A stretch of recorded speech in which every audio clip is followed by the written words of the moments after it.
Pasoj defekt në gomone në mes të detit, policia shpëton drejtuesin e mjetit lundrues. Policia kufitare vjen në ndihmë një shtetësi që kishte mbetur në det me gomone për shkak të një defekti në motorin e mjetit lundrues. Ditën e djeshme, policia kufitare ka marrë njoftimin se në afërsi të plazhit të vjetër, një gomone kishte pësuar defekt në motor dhe shtetësi që lundronte me të kërkonte ndihmë pasi e kishte të pamundur kthimi në breg.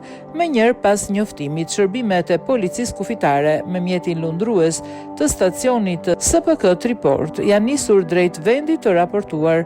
Pas lokalizimit të gomones u bë rimorkimi dhe transportimi i saj në mënyrë të sigurt drejt stacionit të policisë kufitare Triport. Drejtuesi i mjetit lundrues falenderoi shërbimet e policisë kufitare për profesionalizmin dhe reagimin e shpejtë.